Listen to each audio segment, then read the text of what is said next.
No Skill Customs. Hey, this is Bert, and today we're going to do something new. We're going to talk about specifically about a show. I usually talk about just action figures from the shows, but today we're going to talk about a show, and that show is, of course, Andor. I just finished up watching the season last night, and I absolutely love this show, from the acting to the tension that they build up, and even just like the backgrounds that they're richly developing. I love every aspect of it, but that doesn't mean that a picky guy like me can't find a few problems with it. So today, what we're going to do is we're going to go over 10 problems that I have with Andor. Some of the problems are going to be, specific moments. Some are more general, and some, this being an action figure channel, some are very action figure specific, and maybe even something that only I care about. We'll see. Like and subscribe if you like this video, and tell me at the end if there's any other problems you have with the show, or if you agree with my list or don't find some of the things that I mentioned as really being problems. But first, before we start, I do mention aspects of a lot of different episodes throughout the entire season. I don't necessarily give away spoilers, but if you're like me, I like to watch shows going in with knowing absolutely nothing. But I will be discussing things from as late as episode 11. With that said, let's start the list. Number 10. This is actually not really about the show itself. My problem is with attracting viewers to the show. I don't want to say anything bad about Diego Luna. I think that as an actor, he deserves to be the titular character of a show. I just don't know that if anyone, aside from diehard fans, really knew the character's name from Rogue One.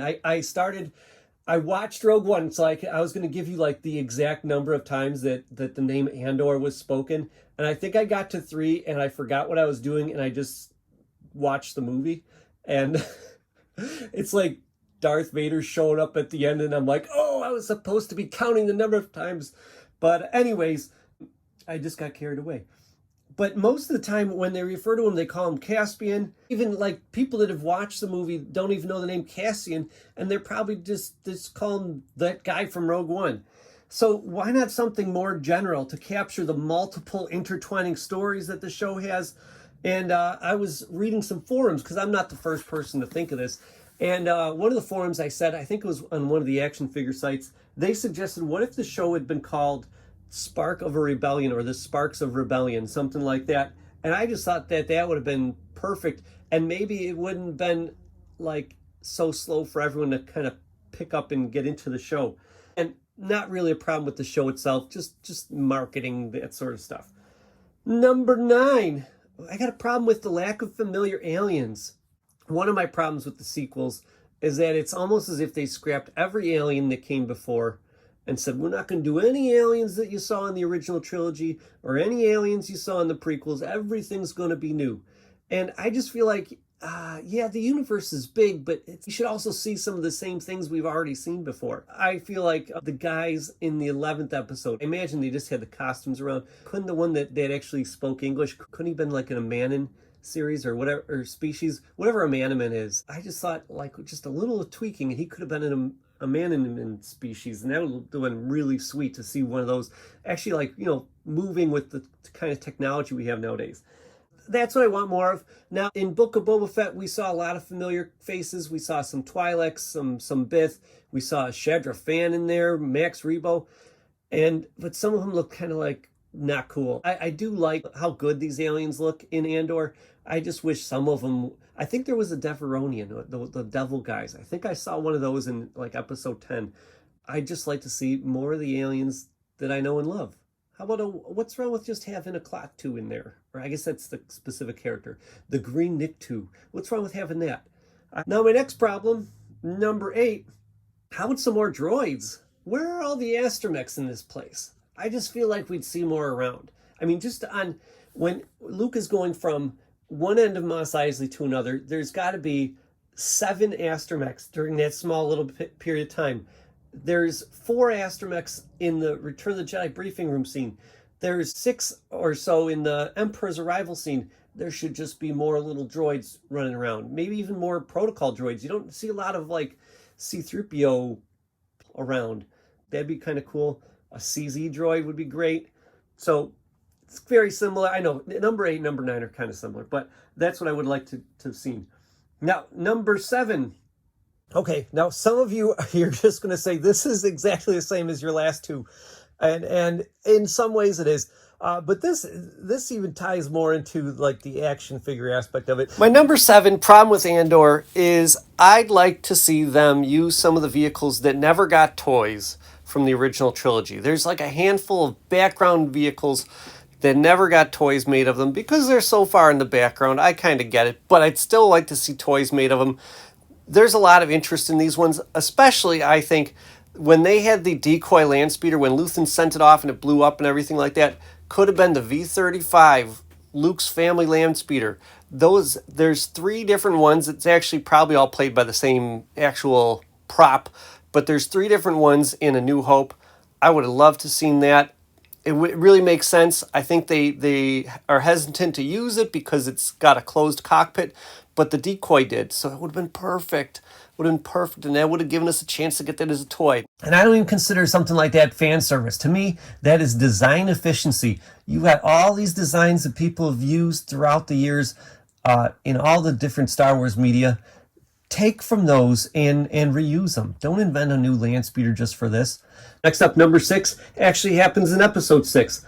This one's more of like a little bit of a storytelling thing. And I gotta tell you, I actually love all the storytelling. So this is a really nitpicky thing. I just think it would have made a moment better. Now, after the heist, Skeen and Andor are talking, and Skeen is kind of presenting the idea of just taking all the money and running. And in that conversation, Skeen mentions that he does not have a brother.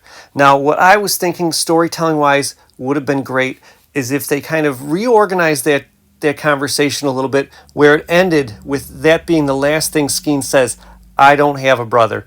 And that could have been followed up with either Andor saying, yeah, but I have a sister, blam, blowing him up, or him shooting Skeen and then saying, I have a sister. And maybe that's too cliche or something like that, but I feel like this storyline of his sisters seemed to be so important. I mean, it started off all the events of the whole series that I thought it's been so long since they mentioned it. That would have been a great point to put it back into the show and let us remember how this all began and maybe suggest that this will be important in the next season somehow. So that's what I would have liked to see. Just a little mention of it, and I thought that would have been the perfect opportunity for it. All right, number 5. They got me all hyped up for a party that was going to have Sly Moore at it. And I think they showed another party. I don't think it was this party. Maybe it was. But I just wanted to see Sly Moore again. That's a fan service thing, I'll admit. I just thought, oh, that'd be cool. I wanted Sly Moore to say something snotty to Mon Mothma or something like that. I just wanted to see that interaction because you never really see her do much. She just kind of whispers in Palpatine's ear a little bit in episode 3. I would have liked to have seen that, or maybe it's episode 2, one or the other. I would like to have actually seen her. Number 4, Heptagon? Really? When Andor first is brought to the prison, he talks about how there's 7 tables, 7 people at each table. I just don't think 7's a number people use at all. Yeah, sure, there's 7 days of the week, but maybe not in outer space. At the end, when everyone finally escapes, you pan up and you see everyone swimming. Just such an amazing shot. Should have been a hexagon, not a heptagon. You know, they were going for the whole 7 this, 7 that. But if it was a hexagon, it could have been, it would have really harkened back. I mean, I think it did in a way, but it would have really perfectly harkened back to the Imperial insignia. Just one giant insignia that's been blown open with people running out of there. I just thought that would have been a cool parallel. And yeah, you're right. Maybe no one really noticed it was a heptagon except for me, but it was. And it has to do with all, the mentioning of 7 repeating throughout. Next up, number 3, I would have liked, and they had 2 opportunities to do this. As soon as they introduced the Boardwalk Planet, I imagine it's not the whole planet, but anyways, this Boardwalk place that Andor's got his little motel room at, as soon as they introduced that, I wanted to see what's their equivalent of a t-shirt shop. You ever go down the Boardwalk, Myrtle Beach, and they got shop after shop with just t-shirts that say Myrtle Beach or inappropriate stuff or whatever on them. I wanted to see that t-shirt shop. What does a t-shirt shop in Star Wars look like? Missed opportunity right there. Just saying. My number 2 problem with Andor is there's just not enough action figures. We've got 3 vintage collection figures announced for Andor. That's it, just 3. And 2 of them are Andor himself. Okay, if you want B2 Emo, you have to go to Disney Shop. Hasbro hasn't even made one. But really, it comes down to the fact that they haven't made any Imperials from the show. Hasbro severely underestimates how much collectors want different Imperial uniforms. And Andor has introduced a lot of great new ones. There's so many, especially during the heist episode. The Black Series got a few more. They got Mon Mothma, which really the vintage collection collectors would have loved, and Luthen. But they really missed out on an opportunity here with Luthen, and that he could have had a removable wig, which actually brings up this week's sponsor, and that is Finders Keepers. Finders Keepers is a hair loss specialist company designed to give you that look you used to have in your youth. Basically, what we do is we go to the finest hair salons throughout the U.S. and sweep up the hair. Then it becomes yours. We have a special adhesive that you can use on top of your head, and you can have a full head of hair in no time, faster than any other hair loss program. Look at all our satisfied customers. Once again, that's Finders Keepers. Look at the link in the description below.